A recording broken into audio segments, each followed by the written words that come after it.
हमारे यहाँ कई त्योहार बेहद ही धूमधाम से मनाए जाते हैं। इन्हीं त्योहारों में से एक है जितिया पर्व।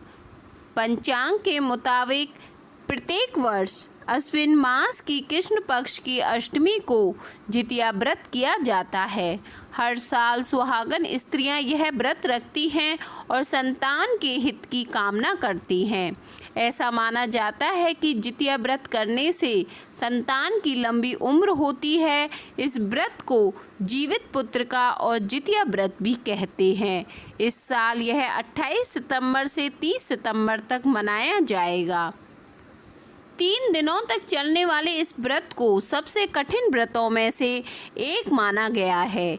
इस दिन माताएं अपनी संतान की लंबी उम्र की कामना कर निर्जला व्रत रखती हैं। सप्तमी तिथि के दिन नहाए खाए, अष्टमी के दिन जितिया व्रत और नवमी के दिन व्रत खोला जाता है, यानी पारण किया जाता है।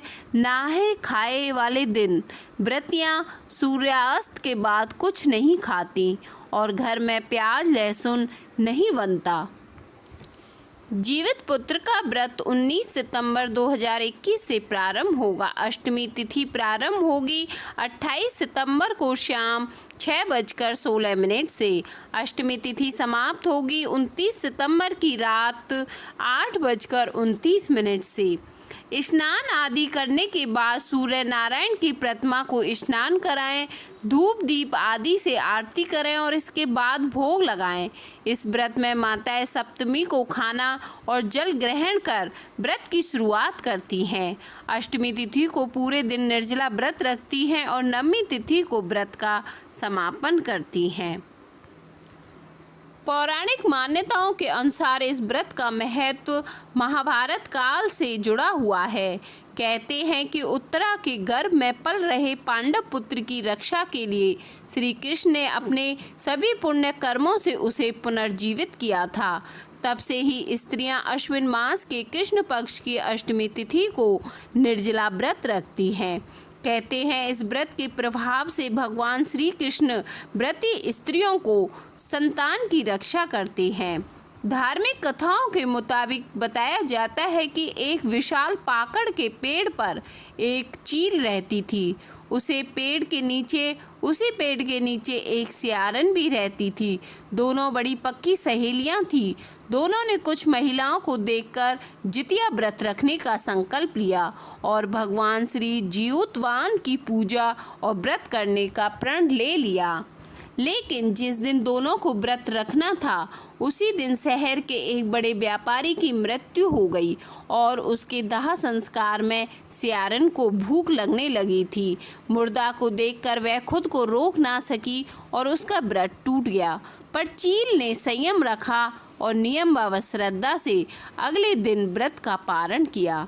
अगले जन्म में दोनों सहेलियों ने ब्राह्मण परिवार में पुत्री के रूप में जन्म लिया। उनके पिता का नाम भास्कर था। चील बड़ी बहन बनी और सियारन छोटी बहन के रूप में जन्मी। चील का नाम शीलवती रखा गया। शीलवती की शादी बुद्धिसेन के साथ हुई, जबकि सियारन का नाम कपूरावती रखा गया और उसकी शादी उस नगर के राजा मलाय केतु से हुई। भगवान जीउतवान के आशीर्वाद से शीलवती के 7 बेटे हुए, पर कपूरावती के सभी बच्चे जन्म लेते ही मर जाते थे।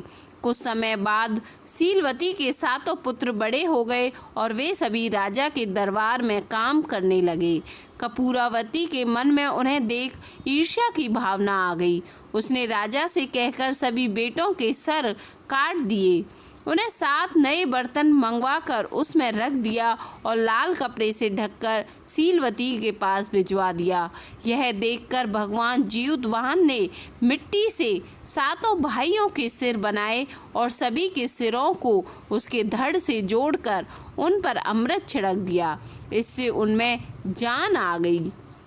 7 युवक जिंदा हो गए और घर लौट आए। जो कटे सिर रानी ने भेजे थे वे फल बन गए। दूसरी ओर रानी कपूरावती बुद्धिसेन के घर से सूचना पाने को व्याकुल थी। जब काफ़ी देर सूचना नहीं आई तो कपूरावती स्वयं बड़ी बहन के घर गई। वहां सबको जिंदा देखकर वह सन्न रह गई, आश्चर्यचकित रह गई। जब उसे होश आया तो बहन को उसने सारी बात बताई। अब उसे अपनी गलती पर पछतावा हो रहा था। भगवान जीतवाहन की कृपा से शीलवती को पूर्व जन्म की बातें याद आ गई। वह कपूरावती को लेकर उसी पाकड़ के पेड़ के पास गई और उसे सारी बात बताई। कपूरावती बेहोश हो गई और मर गई। जब राजा को इसकी खबर मिली तो उन्होंने उसी जगह पर जाकर पाकड़ के पेड़ के नीचे कपूरावती का दाह संस्कार कर दिया।